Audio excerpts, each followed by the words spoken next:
It's Sabina again with Beanie Bits. My question today is: are you in flow? I'm not so much asking, are you going with the flow?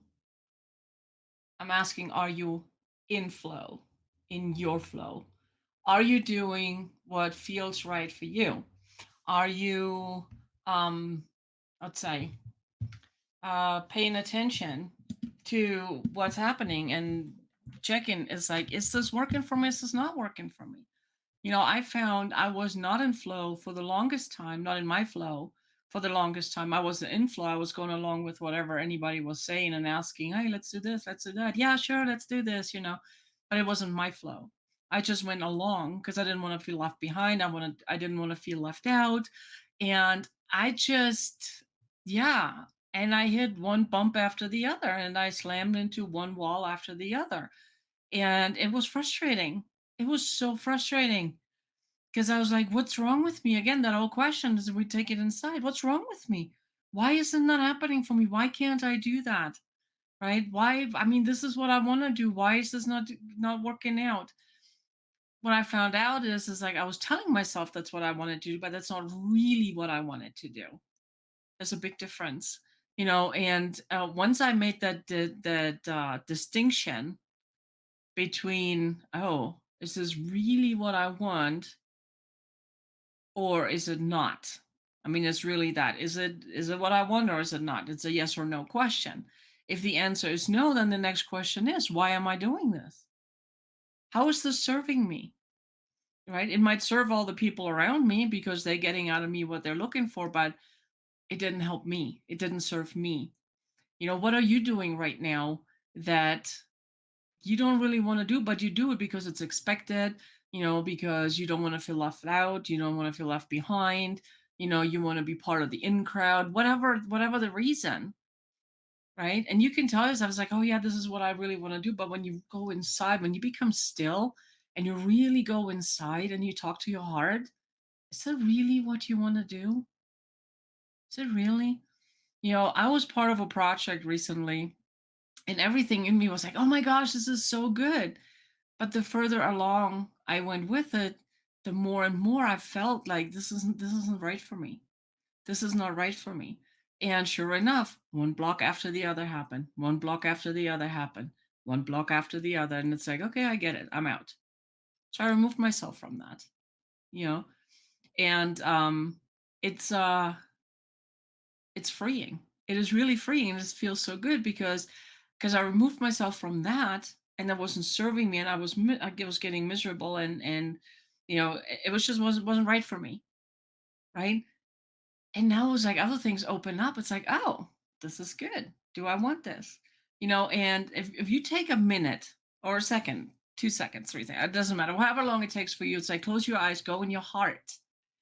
And it's like, okay, is this really what I want? Your heart knows.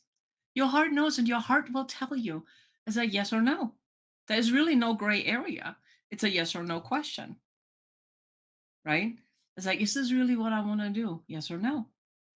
For me, joining the Napoleon Institute, and I mean, I've always been a coach. I've always helped people in whichever capacity I could. It's like helping them, give them tools. It's like, hey, if you try this, you know, maybe that will help you. And if that doesn't work out, try this tool.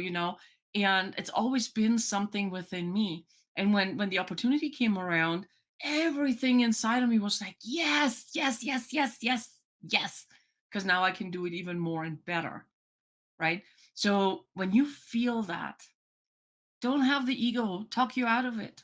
Don't do that. If it feels really right, if it comes from your heart and you know with every fiber in your body, this is it, you're in flow and things will work out. You still hit little bumps here and there, but they're not like walls and boulders and major blocks that totally derail you, right? When you're in flow, like it says, things just flow. Things just flow, but make sure it's your flow. Not anybody else's that's going on, the latest fad that's going on right now. And because everybody's doing this, well, I might as well do it too. That's not the flow I'm talking about. Unless it feels right for you, then by all means go for it, right? But I'm talking about the flow inside. Is it what I'm doing? Is this really working for me? Is this really what I want to do? Right? And if you can step away from it, do it. If you can't, find a way on the side to ease your way away from whatever it is you're doing. I'm talking like mostly the jobs, because people have their jobs and they're like, oh my God, I have to do this again and again and again and again and again. Right. And I understand you can't just quit your job. I'm not asking you to just go ahead and quit your job. Right. That's foolish. Unless you have the resources behind you to do that, then by all means do it. But if you don't, which most of you guys don't, then don't do that. Right. But find a way to do what's right for you along the way. I love what Jim Rohn said. He said, I work full time on my job and part time on my fortune. Do the same thing. Listen to that again. Full time on your job, work full time on your job, and part time on your fortune. His fortune was his flow. That's what really lit him up and what got him. And eventually, he made more money on his side job, than his actual job, and he had to quit. But I want this for you. But it only happens when you're in your flow. Understand it's like the other stuff that's temporary. I'm doing this right now so I can have this over here, and that's okay. So, question again is, are you in your flow? And that's it for today. And you enjoy your weekend, and I will be back on Monday. Have a good one. Bye.